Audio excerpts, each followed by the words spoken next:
गरीब के चैनल को भी सब्सक्राइब कर लीजिए। मैं आपको कोई कसम भी नहीं दे रहा। प्रेम कहानी तो आपने काफी सुनी होंगी। हर जगह सबसे पहले राधा कृष्ण का ही नाम आता है। पुराणों में राधा और कृष्ण के प्रेम को इस लोक का नहीं बल्कि परलोक का बताया गया है। ऐसा माना जाता है कि सृष्टि के आरंभ से और सृष्टि के अंत होने के बाद भी दोनों नित्य गोलोक में वास करते हैं। राधा कृष्ण की कुछ कहानियां तो आपने सुनी होंगी, लेकिन क्या आप जानते हैं कि कृष्ण को पहली बार देखकर राधा बेसुध हो गई थी? कैसे और कहां हुई थी राधा और कृष्ण की पहली मुलाकात? राधा कृष्ण की पहली मुलाकात मथुरा के गोकुल नगर में हुई थी। यह घटना बचपन के समय की है, जब राधा और कृष्ण दोनों बालपन में थे। एक दिन राधा अन्य गोपियों के साथ खेलते हुए कृष्ण को देखने चली गई। जब राधा ने कृष्ण को पहली बार देखा तो वे एक दूसरे के प्रति आकर्षित हुए। उनके दिल में एक आवाज हुई, कृष्ण का आकर्षण अद्भुत है। इसके बाद से राधा कृष्ण की प्रतिभा, गुण और लीलाओं में लीन होकर बेसुध हो गईं। जब राधा कृष्ण को प्रेम हुआ तो ये बात पूरे ब्रजमंडल में आग की तरह फैल गई। प्रेम हुआ जब श्याम को, जान गया संसार कितना अद्भुत था राधा कृष्ण का प्रेम जाने। प्रेम हुआ जब श्याम को, जान गया संसार कितना अद्भुत था राधा कृष्ण का प्रेम। राधा और कृष्ण का प्रेम इस लोक का नहीं बल्कि पारलौक है, लेकिन लौकिक जगत में इनका प्रेम मानवीय रूप में था और इनके मिलन और प्रेम की शुरुआत की बड़ी ही रोचक कथा है। प्रेम हुआ जब श्याम को, जान गया संसार कितना अद्भुत था राधा कृष्ण का प्रेम जाने। राधा कृष्ण की प्रेम कथा। सभी कहें ये देख लो कितना प्यारा प्यार। कैसे राधा और कृष्ण के प्रसंग। कृष्ण भी राधा के प्रेम में मग्न हो गए और वे दोनों एक दूसरे के साथ खेलने और मिलने लगे। राधा कृष्ण का प्रेम अत्यंत आध्यात्मिक और पवित्र है। उनकी प्रेम कहानी में विशेष महत्वपूर्णता है, क्योंकि यह प्रेम दो आत्माओं के विलय का प्रतीक है, जो अंततः परमात्मा और आत्मा के अद्वैत संबंध की प्रतीक्षा करती हैं। राधा कृष्ण की प्रेम कथा हिंदू धर्म में भक्ति और प्रेम की उच्चता को प्रकट करती है। कृष्ण और राधा की पहली मुलाकात का वर्णन भागवत पुराण और अन्य पुराणों में मिलता है।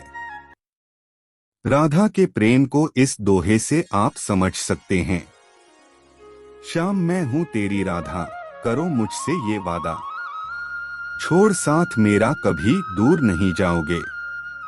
क्या थे राधा के मन में कृष्ण के प्रति भाव? पहली मुलाकात के बाद राधा के दिल में तत्परता और प्रेम अभिव्यक्त हो गया। राधा की आंखों में प्रेम और आकर्षण की झलक दिखाई दी। वे कृष्ण के प्रति आकर्षित हुईं और उनकी आंखों की ओर देख रही थीं। राधा की आवाज में आनंद और प्रेम की चमक थी। इस आकर्षण के पश्चात राधा का मन पूर्ण प्रेम और उत्साह से भर गया। कृष्ण ने राधा के हृदय को छू लिया। उनके मिलन के लम्हों में राधा ने अपने आप को कृष्ण के प्रेम में खो दिया था। यह उनके प्रेम कथा की शुरुआत थी। इस प्रकार राधा और कृष्ण की पहली मुलाकात उनके आध्यात्मिक और आदर्श प्रेम की कथा का आरंभ था, जो उनके अपार प्रेम और संयोग की विशेषता को प्रकट करता है। यह कृष्ण के जीवन का एक अपेक्षाकृत लापरवाह समय था, जब वह गोपियों के साथ सभी प्रकार की चंचल शरारतों में लगे हुए थे और अपनी बांसुरी बजाते हुए वृंदावन के जंगलों में घूमते थे।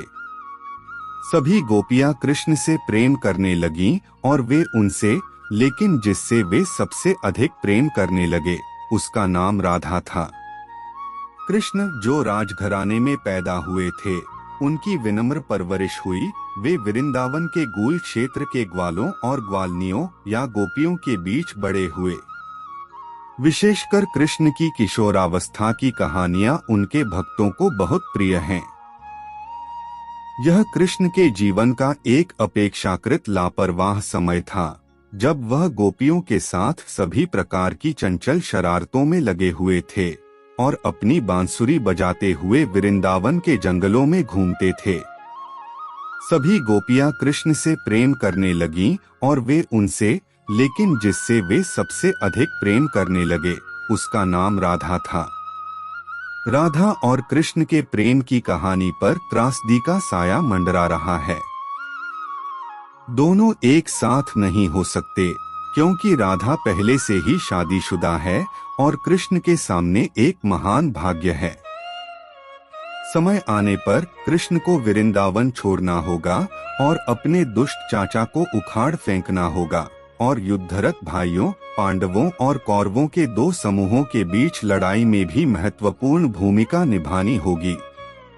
वैष्णव धर्मशास्त्र में गोपियां ब्रह्मांड में रहने वाले कई जीवों या आत्माओं का प्रतिनिधित्व करती हैं, जबकि कृष्ण ईश्वर भगवान सर्वोच्च प्राणी हैं।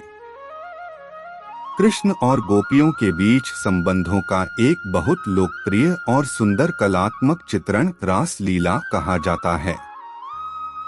जब अंततः कृष्ण को वृंदावन छोड़ना पड़ा, तो राधा को विरह का जो दर्द महसूस हुआ वह लगभग असहनीय था।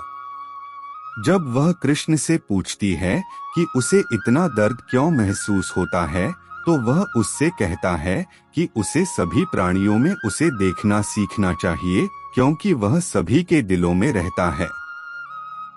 व्यक्तिगत आत्मा की ईश्वर से अलगाव की भावना भी इसी तरह दर्दनाक है और इसे भक्ति की एक विशेष रूप से शक्तिशाली अभिव्यक्ति माना जाता है। लेकिन सभी प्राणियों में और एक दूसरे में ईश्वर को देखकर उस अलगाव को दूर किया जा सकता है। जैसा कि कृष्ण भगवद गीता में भी कहते हैं, मैं उस व्यक्ति से कभी नहीं हारा हूँ जो मुझ में सभी प्राणियों को देखता है और जो सभी प्राणियों में मुझे देखता है, नहीं वह व्यक्ति मुझसे कभी हारा है।